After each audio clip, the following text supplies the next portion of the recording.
Sveiki visi, jūs esate CryptoArt YouTube kanale ir šiandien kartu su jumis mes pakalbėsime apie rinką ir pasižiūrėsime, ko mes galime tikėtis toliau. Nepamirštam paspausti like ir subscribe mygtukus bei parašyti savo mintys komentarę. Šiandienos video noriu pradėti nuo to, kad tikriausiai kiekvienas iš jūsų jau matėte, kad rinka lokaliai parodė impulsą į viršų. Noriu tiesiog pasakyti, kokia yra to priežastys. Tai visų pirma, mes turime štai tokias naujienas, tai yra turėjome tokias naujienas ir mes matome, kad JAV pasiekė savo tikslus Irane ir aišku, tai iškart atsispindėjo rinkoje ir mes pamatėme, kad bitkoinas ir visi altcoinai parodė lokalų augimą. Taip pat Iranas siūlo sustabdyti savo branduolinę veiklą iki 5 metų ir tai aišku yra irgi geras ženklas ir rinka juda į viršų. Šiandien kartu su jumis mes pasitengsime įsiaiškinti, ar tai yra tikras pramušimas, ar mes galime tikėtis, kad bitkoinas eina link 80 tūkstančių ir aukščiau, kur mes turime pakankamai didelį gapą, kuris buvo suformuotas jau seniai. Tai šiandien mes kalbėsime būtent apie tai ir mes pabandysime suprasti, kokia yra didesnė tikimybė ar augimui ar kritimui. Taip pat noriu visus pakviesti į mūsų nemokamą Telegram kanalą, kuriame jūs rasite daug informacijos apie kriptovaliutų rinką ir galėsite susidėlioti savo atitinkamus lūkesčius, kas vyksta rinko, na ir ko mes galime tikėtis bent jau trumpoje perspektyvoje. Čia aš esu VEX kriptovaliutų birža ir iškart noriu paminėti, kad mes vis dar turime šonį judėjimą, tai yra kanalą, kuriame ir judame. Kol kas mes matome, kad jokio pramušimo nevyksta, tiesiog mūsų šonis judėjimas tęsi ir jis jau trunka daugiau nei 2 mėnesius, prie to mes dar prieisime ir aš jums parodysiu, kaip tai atrodo, kaip aiškiai mes galime matyti, kad yra kanalas ir kodėl jis yra panašus į prieš tai esantį kanalą, na ir kokia yra didesnė tikimybė iš šio kanalo išeiti, ar pamatyti impulsą į viršų, ar vis dėlto tikėtis, kad bitkoinas gali eiti žemiau. Taigi štai čia mes turime bitkoino grafiką ir turime labai aiškias zonas ir levius. Tai visų pirma, štai čia mes turime gapą, čia yra gapo viršutinė riba, prie gapo mes dar prieisime, nes bitkoinas taip pat turi gapus šiek tiek žemiau. Tai ką mes matome šitam grafike, kad mes pratestavome kanalo viršutinę ribą ir iškart gavome štai tokį atšokimą. Tai yra štai čia mes pratestavome štai šitą pasipriešinimo zoną ir iškart mes iš jos išėjome. Štai čia mes turime bitkoino dienos grafikas ir čia yra viskas tas pats, tik noriu paminėti, kad mes gavome retestą, iškart rejectiname ir daily grafike mes užsidarėme žemiau šitos zonos. Jeigu mes perėsime į mažesnius time frame'us, tai noriu šiek tiek čia pakomentuoti, ką mes matome ir ko galime tikėtis. Tai visų pirma, mes turėjome prieš tai esantį modulį, kuris vadinasi Falling Wedges ir jo tikimybė buvo didesnė, kad mes gausime impulsą į viršų, tai yra pramušimą ir protestuosime štai šitą ribą, kas ir dabar vyksta. Kol kas štai čia mes matome, kad buvo Rising Wedge modulis, tai yra priešingybė štai šitam moduliui ir pas mus buvo didesnė tikimybė jį pramušti į apačią ir eiti žemiau. Štai čia mes gavome labai gražų false breaką ir čia buvo visas impulsas tik dėka naujienų ir mes pamatėme, kad štai čia bitkoinas nuėjo link 76 tūkstančių dolerių ir pratestavo štai šitą zoną. Dabar mes perėsime šiek tiek prie mažesnio time frame'o, tai yra mes štai čia turime 1 valandos time frame'o grafiką ir iškart noriu pažymėti štai šitą trendo liniją, čia bus apatinė trendo linija ir štai čia mes turime viršutinę trendo liniją, aš jums ją pažymiu štai taip ir tai aišku mes turime modulį, kuris vadinasi Falling Wedges ir lokaliai pas mus yra didesnė tikimybė pabandyti jį pramušti ir eiti šiek tiek aukščiau tam, kad surinkti likvidumą. Iki kur mes galime eiti, čia yra labai geras klausimas ir būtent dabar mes apie tai pakalbėsime. Aš sakyčiau, kad jeigu šitas modulis suveiks, mes pramušime štai šitą trendo liniją, tai mes gausime augimą šiek tiek aukščiau nei yra prieš tai esanti banga ir štai tokiu būdu mes surinksime likvidumą. Kodėl tai gali įvykti? Tai visų pirma, mes turime keletą priežasčių. Pirmoji priežastis dėl to, kad visas šitas augimas buvo dėka naujienų ir paskutinės 2 savaitės rinka yra manipuliuojama ir mes turime bet kokiu atveju grįžti ten, kur ir buvom prieš tai ir surinkti ten visą likvidumą. Antroji mūsų priežastis yra tokia, kad mes dabar turime minusinį fundingą, tai reiškia, kad mes turime dabar daugiau short pozicijų ir mums reikia nueiti šiek tiek aukščiau, kad paimti jų likvidumą, tai yra paimti jų stop lossus ir tik tada kristi. Na ir trečioji mūsų priežastis yra likvidumo grafikas, apie kurį mes dabar pakalbėsime ir štai čia mes jau matome, kad mūsų likvidumas yra maždaug šiek tiek aukščiau nei 76 tūkstančiai dolerių, reiškia kol kas šita zona veiks tarsi magnetas ir mes galime tiesiog dabar gauti dar vieną lokalią augimo bangą ir šiek tiek nueiti aukščiau nei prieš tai esantį bangą, surinkti likvidumą ir tik tada kristi. Jeigu mes įsijungsime šiek tiek didesnį time frame'ą, tai mes pamatysime, kad likvidumas jau formuojasi ir žemiau. Čia mes turime mūsų likvidumą, kuris yra šiek šiek tiek aukščiau nei 76 tūkstančiai dolerių ir matome, kad jau kaupėsi pas mus likvidumas daugmaž ties 70 tūkstančių dolerių. Jeigu įsijungsime dar didesnį time frame, tai mes matome, kad mūsų likvidumas taip pat formuojasi maždaug ties 66 tūkstančių dolerių ir būtent štai čia mes turime prieš tai esančio kanalo apatinę ribą, kurią mes tikrai drąsiai galime protestuoti. Štai šitas visas augimas buvo dėka naujienų ir aišku, jeigu mes dabar neturėsime jokių naujienų ir neturėsime pagrindo eiti aukščiau ir neturėsime tam jėgos bei likvidumo, aišku, čia bus tiesiog feikautas ir mes keliausime žemyn. Kol kas mes išnaudojame pakankamai daug jėgos ir tai aišku padėjo naujienų fonas ir jeigu mes dabar neturėsime jokių gerų naujienų, tai aišku mes tęsime mūsų korekciją ir keliausime link kanalo apatinės ribos. Štai čia mes turime sekantį Bitcoino grafiką, čia yra vienos dienos time frame grafikas ir mes matome, kad kol kas mes formuojame prieš tai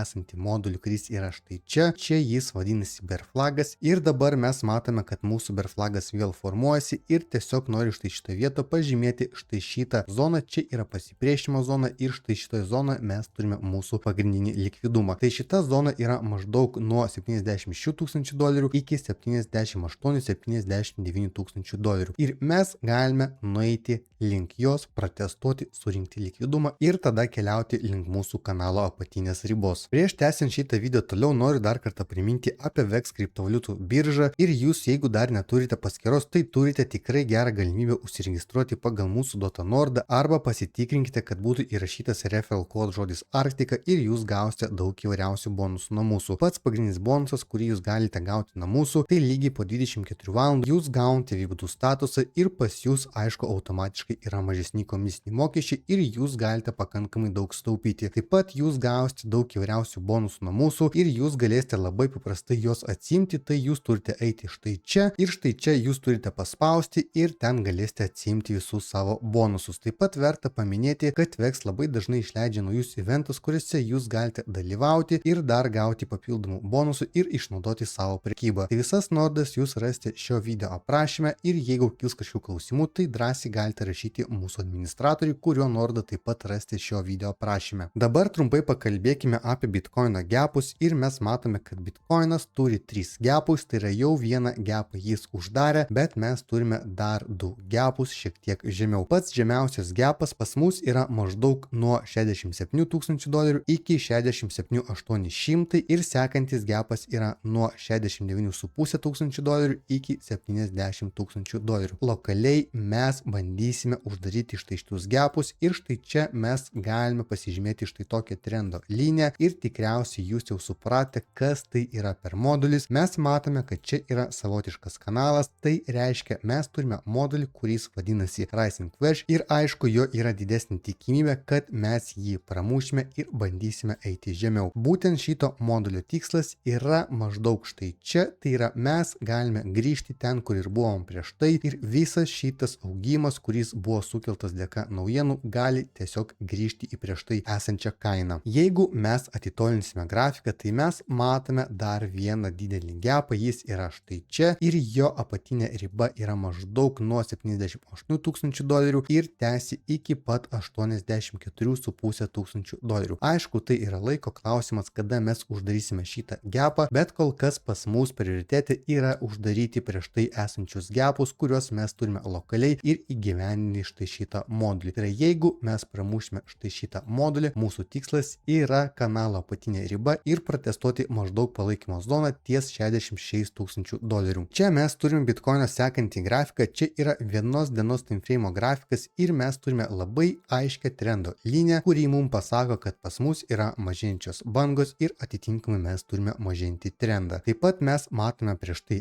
esantį šoninį judėjimą, kanalą ir matome dabartinį kanalą, kuris tęsi jau maždaug virš 2 mėnesių, o tiksliau kalbant 68 dienas. Ir jeigu mes pažiūrėsime į prieš tai esantį kanalą, tai jo pramušimas buvo po 2 mėnesių, tai yra lygiai po 60 dienų. Tai reiškia, kad mes dabar vis artėjame prie šio šoninio judėjimo pramušimo ir kol kas mūsų didesnė tikimybė vis dar išlieka, kad Bitcoinas dar nesurado savo dugno ir mes galime nueiti žemiau. Taip pat verta paminėti, kad mes lokaliai turime pakankamai daug likvidumo, maždaug ties 76 tūkstančių dolerių. Tai reiškia, kad gali suveikti mūsų lokalus kanalas, tai yra modulis, kuris vadinasi Falling Wedges. Jeigu mes pramušam, surinkam likvidumą likvidumą ir tik tada mes galime kristi. Tai yra mes galime tiesiog padaryti dar vieną fakeoutą, galime padaryti tiesiog dar vieną bangą, šiek tiek aukštesnį už prieš tai esančią, surinkti likvidumą ir tik tada kristi. Tikiuosi video buvo naudingas, nepamirštam paspausti like ir subscribe mygtukus bei parašyti savo mintys komentarę. Ir taip pat visus kviečiu prisijungti prie mūsų nemokamas Telegram grupės, kurioje mes kiekvieną dieną dalinamės įvairiom naujienom apie kriptovaliutų rinką. Visas nuorodas jūs rasite šio video aprašyme ir jeigu turėsite kažkokių klausimų, tai drąsiai galite klausti mūsų administratoriaus, kurio nuorodą lygiai taip pat rasite šio video aprašyme. Iki greito.